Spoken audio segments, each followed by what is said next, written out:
여러분, 오늘 아침 눈을 떴을 때 가장 먼저 어떤 생각이 드셨나요? 아마 기쁨이나 설렘보다는 온몸을 짓누르는 청은망은의 피로가 먼저였을 거예요. 암막 커튼 사이로 비집고 들어오는 희미한 햇살이 원망스럽고 어제 맞춘 알람 소리는 마치 나를 조롱하는 악마의 속삭임처럼 들렸을 겁니다. 5분만 더, 딱 5분만 더 자면 소원이 없겠다. 이 생각 우리 매일 아침 하잖아요. 그런데 말이죠. 여러분은 결국 그 따뜻한 이불을 걷어차고 일어났습니다. 비틀거리며 화장실로 가서 찬물로 세수를 하고 거울 속에 비친 부석부석한 자신의 얼굴을 마주했죠. 그리고 어제와 똑같은 가방을 메고 어제와 똑같은 현관문을 나섰습니다. 겨우 한 달에 200만 원, 300만 원 벌자고 내가 이 고생을 해야 하나? 남들은 코인으로 수억을 벌고 유튜브 한번 잘 터지면 인생 역전한다는데 나는 왜 이렇게 지루한 반복 속에 갇혀 있는 걸까? 40도 안 된 나이에 외제차를 끌고 오마카세를 먹으러 다닌다느니 하는 소식들이 넘쳐납니다. 그런 거 보고 나면 어떠신가요?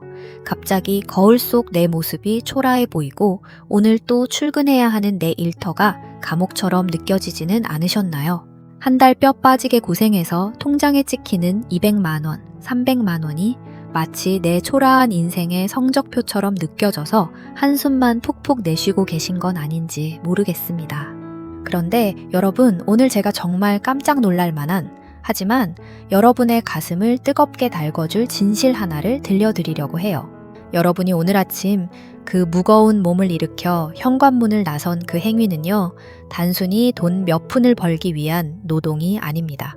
그것은 니체가 말한 초월자, übermensch로 향하는 첫 번째 관문이자 인간이 보여줄 수 있는 가장 강력한 자기 지배력의 증명이에요. 많은 사람이 오해합니다.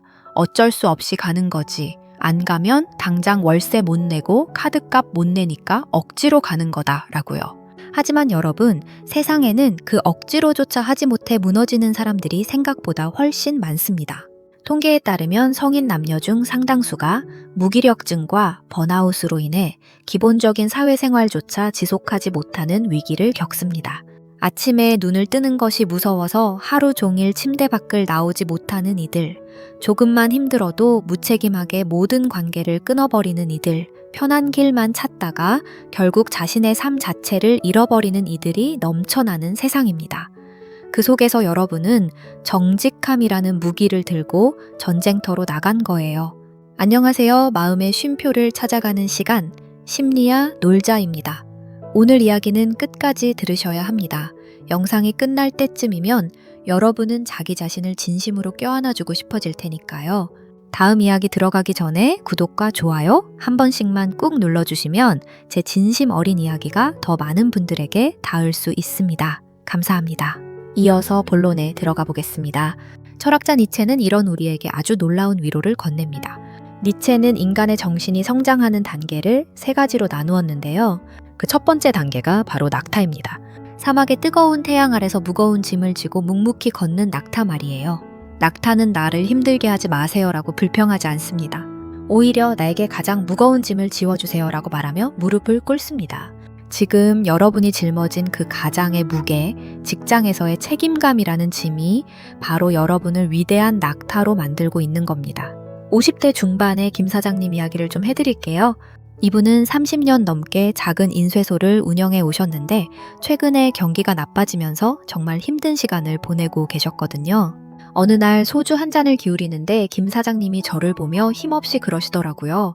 나는 평생을 개미처럼 일만 했는데 이제 남은 건 구분등하고 이 쥐꼬리만한 월급밖에 없다. 내 인생은 실패한 거 아니냐. 옆집 누구는 코인인가. 뭔가로 수십억을 벌었다는데 나는 오늘 아침에도 기계 돌아가는 소리 들으러 나가는 게 너무 지겹고 자괴감이 든다. 그때 제가 김 사장님께 이렇게 말씀드렸어요. 사장님은 지금 지겨운 일을 반복하는 게 아니라 니체가 말한 초월자의 길을 걷고 계신 거예요. 무거운 짐을 지고 사막을 건너본 자만이, 즉 자신의 한계까지 인내해본 자만이 그 다음 단계인 사자로 진화할 자격을 얻거든요. 인내의 근육이 없는 상태에서의 자유는 방종일 뿐입니다. 사장님이 오늘 아침 억지로 눈을 뜨고 맞지 않는 거래처 사람들의 비위를 맞추며 하고 싶은 말을 꾹 참아내고 자리를 지킨 그 시간이요. 그건 단순히 돈을 버는 시간이 아니라 사장님의 영혼이 거대한 근육을 단련하는 시간이었던 겁니다. 김 사장님은 그날 제 이야기를 듣더니 한참을 가만히 계시더라고요. 그러더니 잔을 비우고는 이렇게 말씀하셨어요. 허허, 내가 낙타였다니 듣고 보니 기분이 좀 묘하네. 내가 이 짐을 지고 사막을 건너고 있는 중이었다는 거잖아. 그럼 내가 오늘 아침에 공장 문 열면서 한숨 쉬었던 게 사실은 사자로 변신하는 과정이었던 거네. 그렇게 생각하니까 갑자기 내 등이 좀 펴지는 것 같구만. 자, 그럼 이제 우리 뇌 안에서 벌어지는 치열한 전쟁 이야기를 시작해 볼까요? 우리가 한 달 동안 땀 흘려번 그 돈이 왜 우리 영혼을 지키는 방패가 되는지 뇌과학의 비밀을 파헤쳐 보겠습니다. 여러분은 행복이 어디서 온다고 생각하시나요? 많은 분이 갑자기 큰 돈이 생겼을 때 느끼는 그 짜릿한 기분을 행복이라고 믿으시죠. 하지만 우리 뇌의 입장에서 보면 이건 행복이라기보다는 일종의 강렬한 자극에 가깝습니다. 여기서 아주 중요한 두 호르몬이 등장하는데요. 바로 도파민과 세로토닌입니다. 먼저 도파민은 화려한 불꽃놀이 같은 친구예요. 예상치 못한 보상이 주어졌을 때 우리 뇌는 도파민을 미친 듯이 뿜어냅니다. 그런데 도파민에는 무서운 독이 하나 숨겨져 있습니다. 바로 내성이라는 독이에요. 도파민은 한 번 맛을 보면 더 큰 자극이 오지 않으면 뇌를 만족시키지 못합니다. 일확천금을 거머쥔 사람들이 나중에 깊은 우울증에 허덕이는 이유가 바로 이 도파민의 덫에 걸렸기 때문입니다. 반면에 세로토닌은 따뜻한 아침 햇살 같은 친구예요. 이 호르몬은 내가 오늘 하루를 무사히 살아냈을 때, 그리고 내 삶을 내가 스스로 통제하고 있다는 안도감을 느낄 때 서서히 차오릅니다. 바로 여러분이 매일 지옥철을 견뎌내고 묵묵히 내 자리를 지켜냈을 때 분비되는 호르몬이죠. 세로토닌은 평온함과 안정감, 그리고 자기 통제력을 담당합니다. 내가 내 힘으로 오늘 하루를 살아냈다는 그 깊고 단단한 안도감이 세로토닌을 분비시키죠. 이 세로토닌이 밑바탕에 깔려 있어야 우리는 저녁 노을을 보며 아름답다 느낄 수 있고 가족들과 먹는 따뜻한 된장찌개 한 그릇에서 진짜 행복을 찾을 수 있습니다. 쉽게 번 돈은 우리를 자극의 노예로 만들지만 땀 흘려 번 돈은 우리를 삶의 주인으로 만듭니다. 60대 박 선생님의 사례를 들어볼게요. 이분은 평생 성실하게 일하시다가 퇴직을 앞두고 주식으로 소위 대박이 나셨어요. 처음엔 다들 부러워했죠. 박 선생님도 사표를 던지고 화려하게 사셨어요. 그런데 1년 뒤 저를 찾아오셨는데 얼굴이 반쪽이 되셨더라고요. 작가님, 이상하게 잠이 안 옵니다. 통장에는 돈이 넘쳐나는데 매일 아침 눈 뜨는 게 지옥 같아요. 옛날에 박봉 받으면서 예산안 짜고 밤샘 할 때가 차라리 더 행복했던 것 같습니다. 지금은 제 삶에 제가 없는 기분이에요. 박 선생님은 도파민의 저주에 걸리신 상태였어요. 아무 노력 없이 얻은 큰 보상이 뇌의 행복 회로를 망가뜨려 버린 거죠. 반대로 매일 새벽 시장에 나가 박스를 나르며 정직하게 돈을 버는 분들은 퇴근길에 마시는 시원한 물 한 잔에 진심으로 웃으십니다.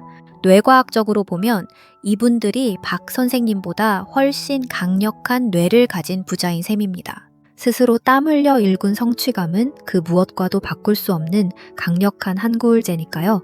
오늘 우리는 정직한 노동의 숭고함과 인간관계의 지혜에 대해 깊은 이야기를 나눴습니다. 땀 흘려 번 돈은 여러분의 뇌를 보호하는 가장 강력한 편안함을 주는 세로토닌의 원천입니다. 여러분, 오늘 하루도 정말 수고 많으셨습니다. 거울 속에 자신에게 고생했다고 꼭 한마디 해주세요. 심리학 놀자가 준비한 이야기가 여러분의 지친 마음에 작은 위로가 되었기를 바랍니다. 그리고 주변에 이런 위로가 필요하신 분이 계시다면 응원의 공유 보내주시면 정말 감사하겠습니다. 여러분은 이미 충분히 아름답고 위대합니다. 지금까지 심리학 놀자였습니다.